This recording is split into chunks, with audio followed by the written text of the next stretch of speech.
आलोक जी, लोग इंतजार कर रहे हैं कि भाई क्या बड़ी हैपनिंग हुई है कि मंत्रिमंडल विस्तार की तारीख भी नजदीक आ गई है, शपथ ग्रहण भी होने वाला है। तारीख क्या होगी, विस्तार को लेकर जो खबरें हैं क्या है? केंद्रीय नेतृत्व ने छत्तीसगढ़ में मंत्रिमंडल के विस्तार की सहमति दी है। बिल्कुल। विस्तार का मतलब ये है कि फेरबदल नहीं होगा, बढ़ाएंगे, मंत्री बढ़ेंगे जी। 3 नए मंत्री बनाए जाने हैं जी, यानी कि यादव समाज जो नाराज है तो उसे गजेंद्र यादव से शांत किया जा रहा है, और सतनामी समाज जो नाराज है बलौदाबाजार से, उसे गुरु खुशवंत साहब को मंत्री बनाकर शांत करने की कोशिश वजह जी ये हो सकती है। तीसरे नंबर पे कौन है जो? तीसरे नंबर से सामान्य वर्ग से किसी को लिया जाना है। जी, ये बात सच है कि एक पार्टी वाले दूसरी पार्टी को फॉलो एकदम अच्छे से करते हैं, मतलब जहाँ फायदे की चीज हो वहाँ पे तो छोड़ते नहीं है। वो राजनीतिक मजबूरी है, मजबूरी है। बीजेपी वाले की तो कांग्रेस भी करेगी, कांग्रेस वाले की बीजेपी भी करेगी। पर भाजपा का ये जो युग चल रहा है, मोदी शाह का जो युग है ना जी, वो वास्तविक में बहुत ढलान पे है जी। और भाजपा एक्चुअल में आरएसएस की राजनीतिक विंग है जी, और आरएसएस चाहती है कि अब नए मतलब दूसरी पीढ़ी में लीडरशिप। एक सवाल और बनता है कि संसदीय सचिव क्या ये सरकार भी बनाएगी, और बनाएगी तो कब तक बनाएगी, ये भी एक बड़ा सवाल है। जब 2018 के पहले बीजेपी की सरकार थी, रमन सिंह साहब मुख्यमंत्री थे। नमस्कार, जय जोहार, जय छत्तीसगढ़ में यशवंत साहू, और आप देखना शुरू कर चुके हैं भिलाई टाइम्स, और आपके सारे सवालों के जवाब मिलने वाले हैं बहुत जल्द। मंत्रिमंडल विस्तार होने वाला है, मंत्री कौन कौन बन रहे हैं, किन विधायकों की लॉटरी लगने वाली है मंत्री बनने के साथ में, और वो कौन सा संभाग होगा जो सबसे ज्यादा पावरफुल होगा, बताने की जरूरत नहीं है। इससे पहले दुर्ग संभाग एक पावरफुल संभाग के रूप में देखा जाता था, लेकिन इन दिनों सरगुजा संभाग पावरफुल बन गया है। वो कैसे, वो सब कुछ बताने वाले हैं। मेरे साथ आलोक तिवारी जी हैं, वरिष्ठ पत्रकार हैं जिन्हें आप लोग लगातार देखते सुनते हैं, और आज मंत्रिमंडल विस्तार को लेकर बड़ी हैपनिंग हुई है। 2 बड़ी हैपनिंग है, उन दोनों बड़ी हैपनिंग पर हम बात करेंगे। आलोक जी, लोग इंतजार कर रहे हैं कि भाई क्या बड़ी हैपनिंग हुई है कि मंत्रिमंडल विस्तार की तारीख भी नजदीक आ गई है, शपथ ग्रहण भी होने वाला है। तारीख क्या होगी, विस्तार को लेकर जो खबरें हैं क्या है?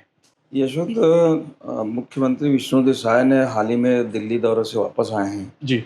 मेन पार्ट के चिंतन शिविर के बाद अपनी पूरी रिपोर्ट लेकर केंद्रीय नेतृत्व को अवगत कराने जी सीएम साय वहाँ गए थे दिल्ली, और दिल्ली में प्रधानमंत्री नरेंद्र मोदी, गृह मंत्री अमित शाह, जगत प्रकाश नड्डा पार्टी के अध्यक्ष हैं, उनसे मुलाकात करके नितिन गडकरी सबसे मिल करके उन्होंने अपनी बात रखी।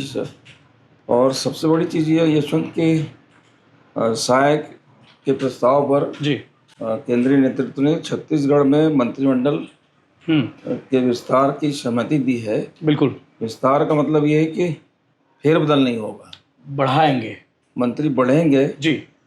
3 नए मंत्री बनाए जाने हैं जी। पहले अभी 11 हैं अपने छत्तीसगढ़ में, सीएम को मिलाकर 11 मंत्री हैं जी। अब 13 हो जाएंगे, मतलब 3 और हो जाएंगे तो 14 हो जाएंगे जी। 14 इसलिए हो जाएंगे यशवंत, एक पद पहले ही खाली था अपने पास, और बृजमोहन जी सांसद बने तो वो जगह खाली हुई जी। और एक हरियाणा फार्मूला लागू होने के कारण एक मंत्री और बढ़ जाएगा, एक की गुंजाइश और बन जाएगी और अपनी बढ़ी है जी। इसलिए 3 मंत्री लिए जा रहे हैं। आज शनिवार है जी। आज सीएम साय राज्यपाल डेका से भी मुलाकात की है, तो मुझे ऐसा लगता है कि मंत्रिमंडल जो है बहुत जल्दी, मतलब 21 तारीख को एक्चुअल में शायद विदेश दौरे पे रहेंगे जी, न जापान और दक्षिण कोरिया टेक्नोलॉजी पर अध्ययन करने जा रहे हैं, लेकर आएंगे कुछ बड़ा विनिवेश लेके आएंगे। कुल मिलाकर ये है कि आज राज्यपाल से मुलाकात का आशय ये है जी। कल हो जाएगा संडे, कल है ना, तो संडे को तो नहीं हो पाएगा, लेकिन मेरा ख्याल है 18 तारीख तक जी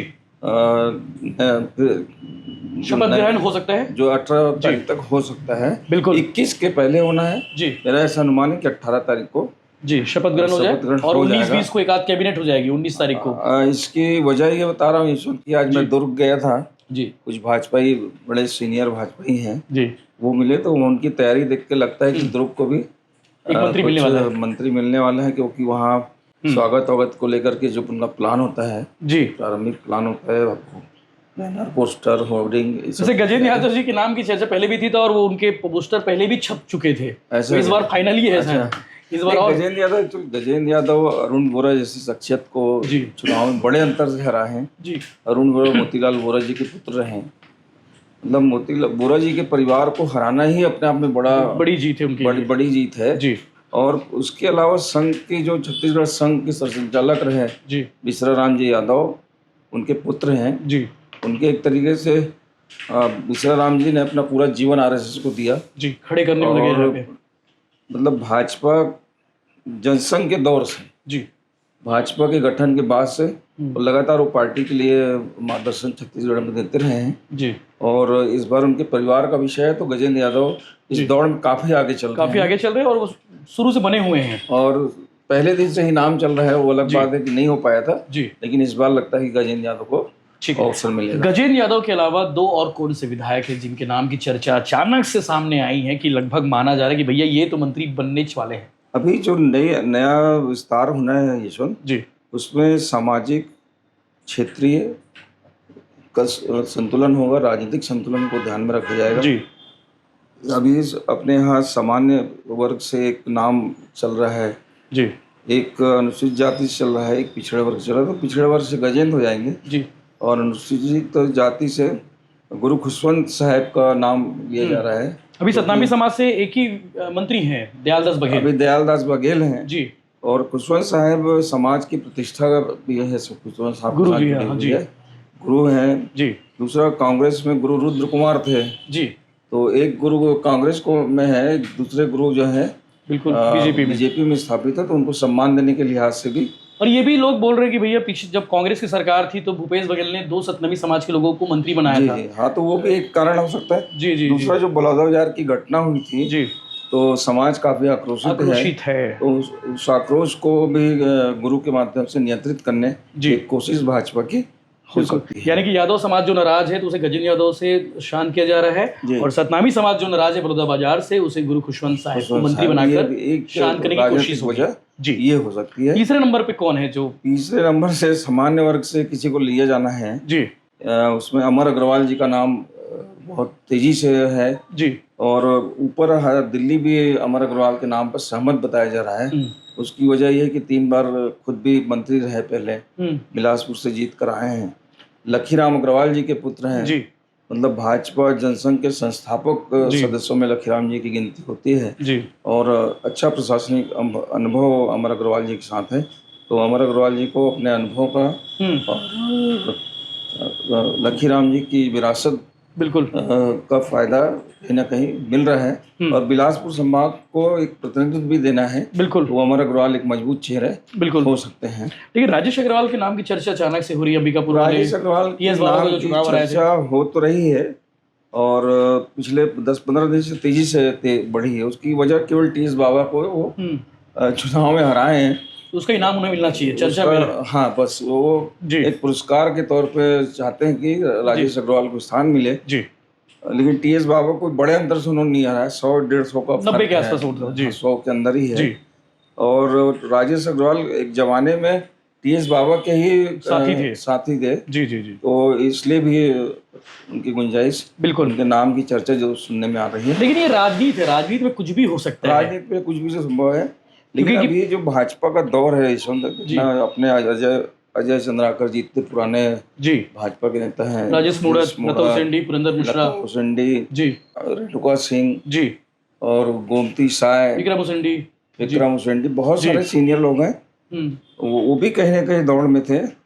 पर भाजपा का ये जो युग चल रहा है, मोदी शाह का जो युग है ना जी, वो वास्तविक में बहुत ढलान पे है जी, और भाजपा एक्चुअल में आरएसएस की राजनीतिक विंग है जी, और आरएसएस चाहती है कि अब नए मतलब दूसरी पीढ़ी में लीडर सेकंड रो जी राजनीति की तैयार हो जी, और इसलिए भाजपा नए सिरे से अपने नेताओं को तैयार कर रही है। बिल्कुल, आप जो प्रदेश कार्यकारिणी बनी है अभी हाल ही में, उसमें भी नए लोग, पुराने लोग गायब हो गए, नए लोग को प्राथमिकता दी गई है जी जी, तो एक ये वजह है।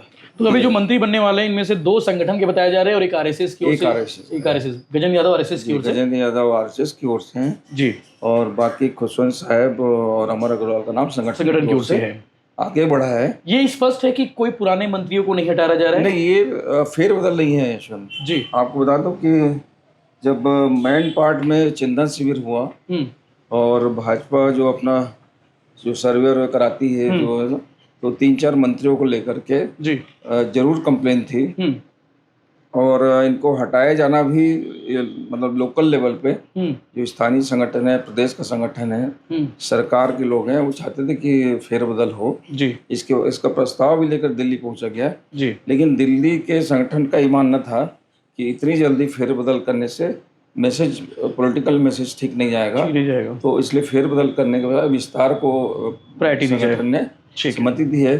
फेरबदल नहीं करने के पीछे की वजह ये है यशवंत कि सरकार को बने अभी 18 महीने हुए हैं। बिल्कुल 18 महीने में लोकसभा चुनाव हुए, उसी दौरान जीत गए, निकाय हुए जी, पंचायत के चुनाव हुए, तो चुनाव में जो आचार संहिता लगी रही है उस पर कभी काफी समय नष्ट हुआ है। तो काम परफॉर्मेंस बढ़िया रहा इनका और काम गली ग्राउंड पर वो चीजें नहीं दिखती, वो नहीं दिखती, लेकिन जी काम करने का अवसर मंत्रियों को भी मिलना चाहिए, पूरे पावर से नहीं मिला है। मतलब जिस तरीके से काम होना चाहिए वो नहीं दिख रहा है। बिल्कुल निश्चित रूप से करप्शन की बात को लेकर भी नाराजगी वहाँ बैठे चिंतन शिविर में देखी गई थी और हिदायत भी दी गई है कि कार्यकर्ताओं से मिलकर है ज़्यादा गड़बड़ी ना करें, ऐसी हिदायत वहाँ बिल्कुल मिली थी।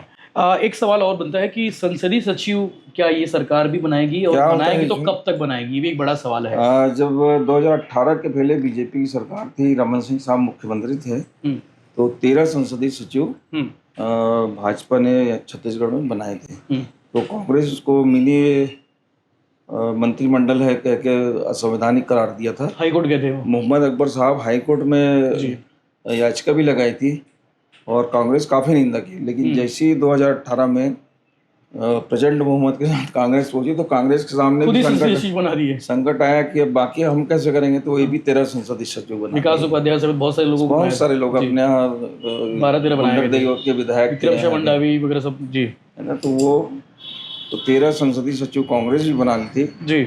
अभी अपने छत्तीसगढ़ में निगम मंडलों में भी नियुक्तियां बची है, तो जो विधायक बच रहे हैं, जो दावेदार हैं, वो लोगों को एडजस्ट किया जाएगा। एडजस्ट करने के लिए संसदीय सचिव और निगम अध्यक्ष के पद भी जल्दी भरे जाएंगे। ये बात सच है कि एक पार्टी वाले दूसरी पार्टी को फॉलो एकदम अच्छे से करते हैं, मतलब जहाँ फायदे की चीज हो वहाँ पे तो छोड़ते नहीं है। वो राजनीतिक मजबूरी है, बीजेपी वाले की तो कांग्रेस भी करेगी, कांग्रेस वाले की बीजेपी भी करेगी। संतुष्ट करने तो कुछ ना कुछ करना पड़ेगा। जी जी जी जी, तो वो जरूरी चीज है। भले लोगों के सामने बड़ी बड़ी बातें करते रहे, वो नहीं, जब आप कुर्सी में नहीं रहो तो ज्ञानवान दो, है ना, जब खुद बैठ जाओ तो थोड़ा सा जी आने दो, बोले आने दो, चलने दो। तो चलिए मैं पहले आपको एक इन्फोग्राफी बता देता हूँ कि अभी फिलहाल किस संभाग में कितने मंत्री हैं, नाम समेत बताता हूँ, और उसके बाद पावरफुल संभाग कौन सा होगा ये भी आखिरी में बताऊंगा। सरगुजा संभाग से 4 मंत्री हैं, सीएम समेत, सीएम विष्णुदेव साय, लक्ष्मी राजवाड़े, रामविचार नेताम, श्याम बिहारी जायसवाल। बिलासपुर संभाग से 3 मंत्री हैं, लखनलाल देवांगन, अरुण साव, ओपी चौधरी। दुर्ग संभाग से 2 मंत्री हैं, विजय शर्मा, दयालदास बघेल। रायपुर संभाग से सिर्फ 1 मंत्री है, टंकराम वर्मा। और बस्तर संभाग से सिर्फ 1 मंत्री है, केदार कश्यप। तो आने वाले समय में सरगुजा से 1 और मंत्री बढ़ जाएंगे, बिलासपुर संभाग से 1 और मंत्री बन जाएंगे और दुर्ग संभाग से 1 और मंत्री बन जाएंगे। यानी कि ओवरऑल देखा जाए तो सरगुजा संभाग पावरफुल संभाग इस बार रहेगा। किसी समय में दुर्ग संभाग का अपना एक जलजला होता था, 4 मंत्री यहाँ थे, सीएम भी होते थे। यशवंत अपन जितना नाम बताए वो तो लगभग तय बताया जा रहा है, खुशवंत गजेन और अमर अग्रवाल जी, लेकिन पुरेन मिश्रा, अजय चंद्राकर, राजेश मुणत, लता उसेंडी जी, ये लोग रेस में बने हुए। और मैंने कहा कि राजनीति में कुछ भी हो सकता है, राजनीति में कुछ भी हो सकता है, कभी भी किसी का भी नंबर लग सकता है, और बीजेपी भी स्पेसिफिक कभी कुछ भी हो सकता है। तो इसलिए बिल्कुल, लेकिन शपथ ग्रहण जो है आज राज्यपाल की मुलाकात हो गई, राज्यपाल से मुलाकात हो गई सीएम साहब के जी, तो निश्चित रूप से तारीख भी मिल गई होगी जी, और मेरा ख्याल है कल शाम तक सूचना भी आ ही जाएगी, और स्पेशली विधायकों को फोन चले जाएगा कि आपको बढ़िया सूट बूट के साथ राजभवन से ही फोन आता है कि आपको कल शपथ लेना है। बिल्कुल, तो चलिए 18 तारीख का इंतजार है कि उस दिन कौन कौन विधायक मंत्रिमंडल की शपथ लेते हैं और उसके बाद उन्हें डिपार्टमेंट क्या मिलता है ये भी देखने वाली बात रहेगी, क्योंकि 21 तारीख को सीएम विष्णुदेव साय जा रहे हैं विदेश दौरे पर, जापान और दक्षिण कोरिया। वहाँ बहुत सारे निवेशकों से मुलाकात करेंगे और छत्तीसगढ़ की संभावनाओं को लेकर वो वहाँ बताएंगे, वहाँ के उद्योगपतियों को बताएंगे और वहाँ पे जो टेक्नोलॉजी उसको बात करेंगे। तो आलोक जी थे, आलोक जी की बात की कैसे लगी आप कमेंट करिए जरूर बताइए, और कौन कौन से विधायक मंत्री बनने वाले हैं आपकी नज़रों में ये कमेंट आप ज़रूर करिए। इसके अलावा आपको मालूम होगा कि एडीओ का एग्ज़ाम पिछले दिनों हुआ था, उसके रिजल्ट आए थे, रिजल्ट को लेकर जो विसंगतियाँ हो रही हैं, जो बातें हो रही, इस पर हम डिटेल में अलग वीडियो बनाए हैं, तो वो वीडियो भी आप ज़रूर देखिएगा।